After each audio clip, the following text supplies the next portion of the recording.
The gaming industry is worth billions of dollars, and it's often praised for titles showcasing all the latest ray tracing technology, 4K graphics, and whichever other sales-boosting terminology the marketing team can think of.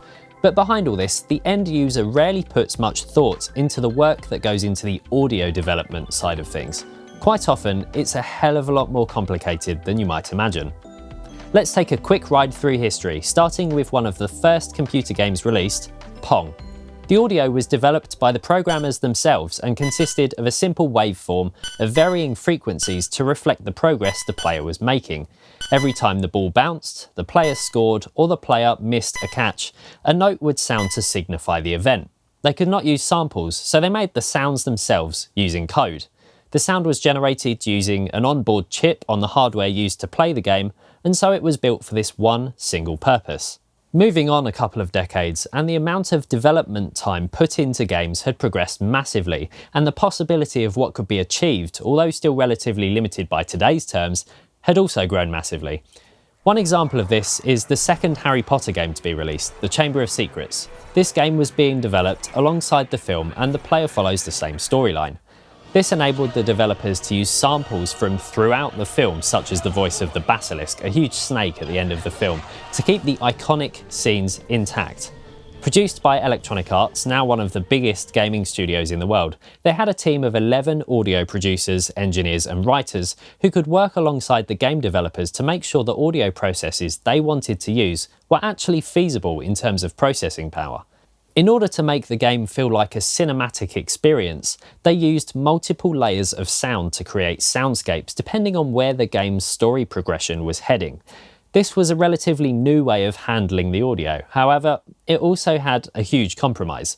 The audio team had to choose when and where to use certain effects because having too many audio events happening at once would divert power away from the graphics engine and cause the game to freeze. It became a very fine art of being able to choose the ins and outs of where and when audio would be triggered, how many layers could run at once, and so on. Some sound effects, such as the environment audio, which could only be used in one specific place in the game and story, would have reverb rendered into the file during pre-production to allow for more efficient hardware usage during play. The PlayStation 2, the console the game was designed for, allowed for only 48 samples of audio to be held in hardware for this specific game. So the audio producers had to be a bit careful when they were choosing what to use. Moving on to the present day, and computers are massively more powerful. As we saw in our Mac Mini review back in November, you can have quite literally thousands of audio tracks playing at once, and the computer will just be able to handle it. Alongside the immensely impressive graphical power of computers today, this means we can have immersive audio experiences like never before. If you've ever played a game with the sound muted, you'd notice that it's just not quite the same. The feelings of excitement or fear aren't really the same without the audio, even though it's mainly the visuals that lead the way in gaming.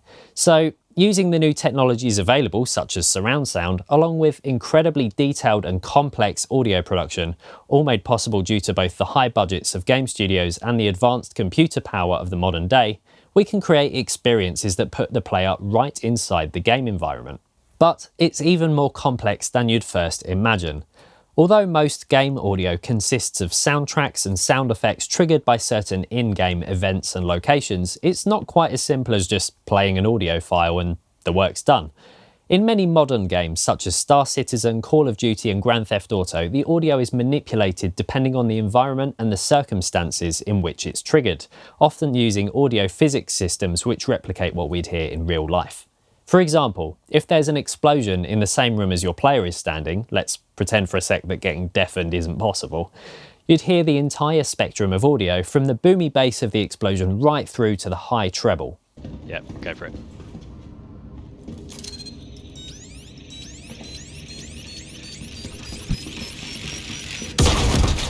What happened there?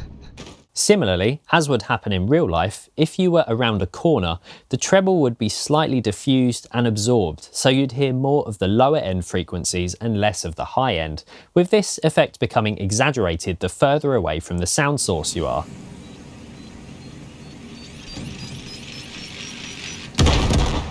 If a player stands on the second floor of a building, for example, and an explosion happens on the ground floor, the bass will become exaggerated through the floors of the building and be much more pronounced than if you were standing outside.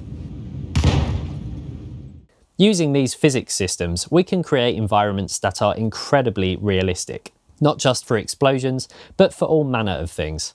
For example, on Star Citizen, if you stand inside an air pressurized area and run around, you can hear your footsteps as you'd imagine to in real life.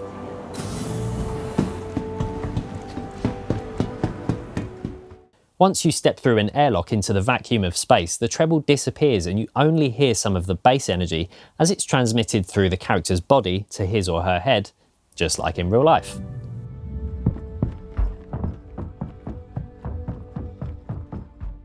In the same way, if you fire a gun in a cave, you'd expect to hear an echo, right? Well, not if it's not got any atmosphere. You just hear a pop. The ability to create these soundscapes relies on complex DSP systems, which process the sounds very quickly and apply the necessary audio treatments in real time, allowing for reverb in caves and similar effects to be applied as quickly as the action is happening. And as can be expected, it's incredibly difficult to create these systems with such depth. So how can this apply to you and your productions? Even if you're not producing a game with all its intricacies, but making music instead, there are ways you can manipulate audio to create feeling, to give a sense of space and to create an environment. Soundscaping in music is a fundamental skill that can be endlessly manipulated to create interesting and varying productions. Listen to what the song is about. What is the vocalist singing about? Perhaps they're talking about standing outside a bar. Why not add some light wind noise, some muffled talking, maybe the occasional shout panned off to the side? Maybe they're on the phone. Put a dialing tone somewhere in the soundscape. All of this adds depth, relatability, and believability to the story told by the song, which is incredibly important. The same counts for music videos. When your lead character in the video enters a specific place or does something worthy of adding some sound design, make sure you take the time to emphasize that. It adds to the story the listener or viewer can attach themselves to, making it more enjoyable. I hope you enjoyed this video. If you did, then please like, subscribe, and ding the intergalactic ding dong, and you'll see us in the next video.